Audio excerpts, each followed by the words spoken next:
اللہ عز و جل کا محبوب اور پیارا دین اسلام، جس کے متعلق قرآن میں اللہ فرماتا ہے میں تمہیں اسلام دے کر راضی ہوا۔ ایک ایسا نظام ہمیں دیا گیا جس میں کوئی شوشہ خالی نہیں چھوڑا گیا، کسی بھی باب کا، کسی بھی حصے کا، زندگی کے کسی گوشے کو تشنا نہیں چھوڑا گیا ہے۔ آج میں چند اہم باتیں آپ کے سامنے رکھتا ہوں کمپیریزن کے طور پر، کہ دنیا جب سے آباد ہے جنگوں کا ایک سلسلہ چلتا رہا ہے، انسانوں میں آپس میں لڑائیاں ہوتی رہی ہیں،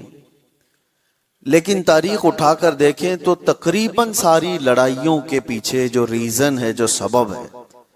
جنگ کس مقصد سے ہوا کرتی تھی، تو ان مقاصد میں اگر آپ غور کریں گے تو سب کا ایک حاصل ہوا کرتا تھا،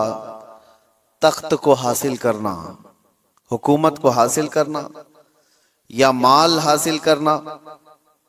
یا حسین عورتوں کو غلام بنانا، باندی بنانا۔ یہ دنیا کا نظام رہا ہے، اسی لیے جنگیں ہوا کرتی تھی۔ یا اگر یہ چیزیں نہ ہوں تو پھر انسان کی جو اندر کی غیرت ہے، تکبر ہے، غرور ہے، وہ چیز اسے جنگ کرنے پر آمادہ کرتی تھی۔ بس یہی ریزن ہے، باقی کچھ نہیں ملے گا آپ۔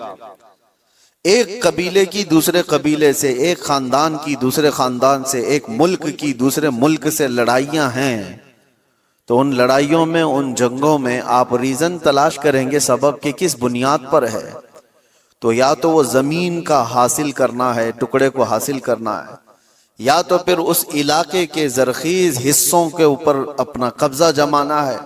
یا تو پھر وہاں کے لوگوں کو غلام بنا کر اپنے انڈر میں رکھنا ہے۔ یہی ساری چیزیں ہیں پوری دنیا میں، پہلے سے یہی چلتا آ رہا ہے، اور لگ بھگ آج بھی اگر آپ دنیا پر نظر ڈالیں گے تو یہاں پر بھی جنگوں کا ایک مقصد یہی دکھے گا آپ۔ ہاں، یا تو پھر کوئی اپنے آپ کو دادا کہے، بابا کہے، کوئی اپنے آپ کو سپر پاور کہے، اور اس کے بعد پھر دوسروں کو منوانے کی بات کہے کہ میری ہر بات تمہیں ماننی پڑے گی، دوسرا نہیں مانے گا، اگر آنکھ بھی دکھایا تو پھر جنگ ہو جائے گی، اگر وہ کمزور ہے، غریب ہے، تو پھر جنگ ہو جائے گی۔ لیکن یہاں پر بھی مقصد جنگ کا یہی ہے۔ پوری دنیا میں تنہا اسلام کے متعلق میں آپ کو بتاؤں، اسلام میں جو جنگیں ہوئی، غزوات ہوئے صحابہ کے اور دوسروں کے درمیان، وہاں کیا مقصد رہا، کیا ریزن رہا؟ حضرت ربیعہ بن عامر رضی اللہ تعالیٰ عنہ حضور صلی اللہ تعالیٰ علیہ وسلم کے ترجمان ہیں، ایمبیسیڈر ہیں۔ جب وہ ایران میں گئے تھے وہاں کے بادشاہ کے پاس پیغام لے کر اسلام کا، تو آپ سے پوچھا گیا تھا کہ آپ لوگ کیوں یہ پیغام پہنچانا چاہتے ہیں ہر جگہ، اور کیوں لڑنا چاہتے ہو یا مقابلہ کرنا چاہتے ہو؟ آپ نے کہا ہمارے آقا صلی اللہ تعالیٰ علیہ وسلم کا فرمان عالی شان ہے، لا تتمنوا لقاء عدوکم، دشمن سے منڈ بھیڑ ہونے کی، جنگ کرنے کی تمنا بھی مت کرو، جنگ کرنے کی خواہش مت رکھو، لیکن ہم پیغام امن اور پیغام اسلام پھیلاتے ہیں، اس لیے اب ریزن سنو، سبب سنو، اسلام کس لیے پھیلا۔ حضرت ربیعہ بن عامر کہتے ہیں کہ ہمارا صرف ایک مقصد ہے کہ انسانوں کو انسانوں کی غلامی سے نکال کر خالق کی بندگی میں لگا دیں، اللہ کی بندگی میں اور اس کی عبادت میں لگا دیں۔ ہمارا مقصد یہ ہے انسان انسان کا غلام نہ رہے، ہر دور میں یہی چلتا آ رہا ہے۔ اور آپ شروع کے دنوں میں جو غلاموں کے معاملات، اسلام کے مسائل میں بھی اگر پڑھتے ہیں تو یوں نہیں ہے کہ اسلام نے غلامی کو بڑھاوا دیا ہے، بلکہ اسلام دھیرے دھیرے دھیرے غلامی کو ختم کر دیا۔ ارے تم نے قسم کا اگر کھا لیا، قسم کھا لیا اور اس کو توڑ دیا تو کفارے میں غلام آزاد کرنا ہے، روزہ اس کے کفارہ ہے، اس میں غلام آزاد کرنے ہیں، زہار ہے اس میں غلام، کئی ایسی چیزیں ہیں، غلطی تم کر رہے ہو لیکن غلام کو آزاد کرنا ہے۔ یہ سسٹم کیوں بنایا گیا تھا؟ یہ سسٹم اس لیے کہ غلامی کا دور ختم ہو جائے، اور اسلام نے جو کچھ بھی غزوات ہوئے، جنگیں ہوئیں،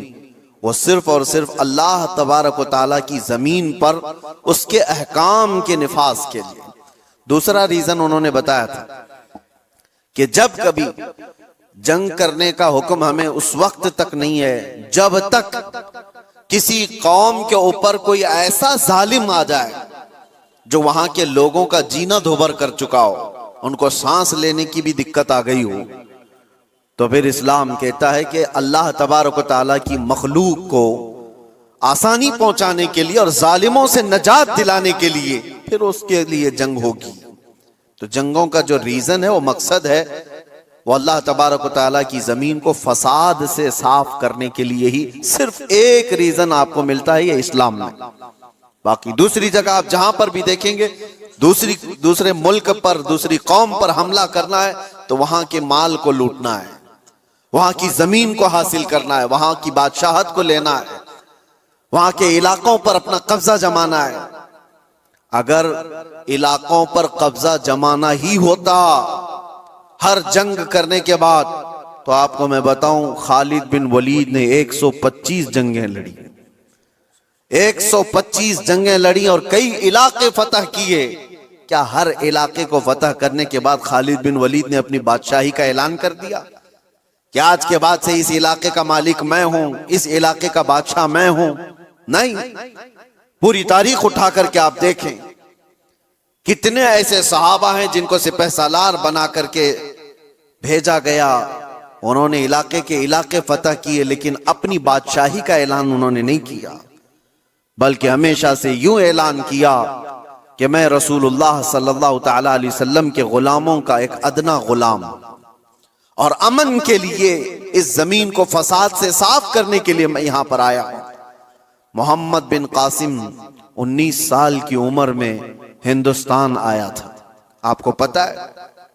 محمد بن قاسم سب سے پہلے 10,000 کا لشکر لے کر کے جب آیا تھا، وہ بھی ہندوستان کیوں آیا تھا؟ ہندوستان میں ظلم اس طور پر ایک راجہ دائر سنگھ نے اور اس کے گنڈوں نے کچھ عورتوں کو قبضہ میں لے لیا جو حج کے سفر پر جا رہی تھی، اور عورتوں کا مال بھی لوٹ لیا، ان کو قید میں رکھ دیا گنڈوں نے۔ ان عورتوں نے گہار لگائی، کچھ لوگوں نے ان عورتوں کی یہ باتیں سنی اور عرب کے اس وقت کے گورنر جو تھے حجاج بن یوسف کے پاس یہ خبر سنا رہے تھے۔ حجاج بن یوسف کا بھتیجا محمد بن قاسم 19 سال کا، اس نے یہ خبر سنی کہ اتنی دور کچھ عورتوں پر کچھ ظالم گنڈے ظلم کر رہے ہیں، اس نے وہیں سے آواز لگائی، لبیک یا اختی، اے میری بہن میں آ رہا ہوں تیری مدد کے لیے۔ اور اس زمانے میں 4000 کلومیٹر کا سفر کر کے آنے والا، جنگلوں کا سفر، دریاؤں کا سفر، پہاڑوں کا سفر، 10,000 کا لشکر لے کر ایک جوان آیا ہے، اور پھر اس زمانے میں موجود ان گنڈوں اور ان ظالموں کو جو عورتوں کے حقوق کی پامالی کر رہے تھے للکار کر کے کہا، پھر مقابلہ ہوا۔ 3 دن تک یہ لڑائی چلی تھی، اس کے بعد وہ سارے گرفتار ہوئے اور راجہ کی بھی گدی چلی گئی، تخت چلا گیا، سب ختم ہو گیا۔ ایک 19 سالہ لڑکے نے امن کا پرچم لہرایا تھا، لیکن ریزن کیا تھا، مقصد کیا تھا؟ ظلم سے علاقے کو صاف کرنا۔ اور اس کے بعد ایک بڑے پنڈت ہیں الہ آباد یونیورسٹی کے، وہ ریسرچ اسکالر بھی رہے، اور لکھی ہوئی اس مورخ کی کتاب میں سے آپ کو میں بتاؤں، مسلمانوں کی لکھی ہوئی تاریخ کی بات نہیں کر رہا، پنڈت نے لکھا ہے، ہندو پنڈت ہیں، انہوں نے لکھا کہ